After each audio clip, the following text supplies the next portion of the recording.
We head back to New York City to Bernard. Bernard, can you hear me? All right, so Nigeria's Vice President Kashim Shettima recently, immediately just spoke at the UN General Assembly representing the President Bola Ahmed Tinubu. And this time, unlike last year, when he was saying that Nigeria or that African countries, should be given a seat at this, a permanent seat at the Security Council, this time he literally demanded, and not just African countries, but that Nigeria in particular be given a permanent seat at the Security Council. And he read out reasons why Nigeria should be given such. He talked about Nigeria's population, talked about the strength of Nigeria's economy and the level of development that Nigeria is beginning to rapidly experience. And then, of course, he also talked about how many times Nigerian contingents have been members or have been parts of United Nations peacekeeping forces across the globe and not just across Africa.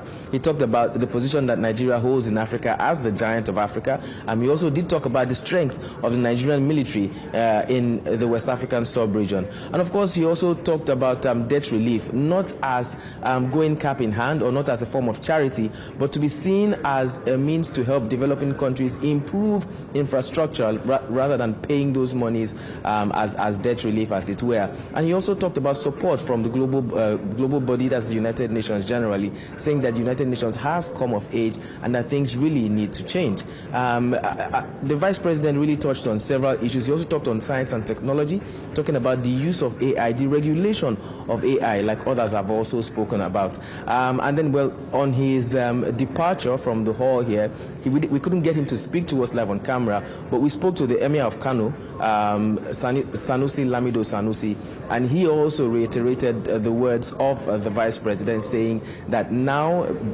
more than any other time, Nigeria is ripe to take a seat, a permanent seat, might I add, at the Security Council here at United Nations. Reactions to that, and we thank you so much, Bernard. You will keep us posted on more stories there. Thank you.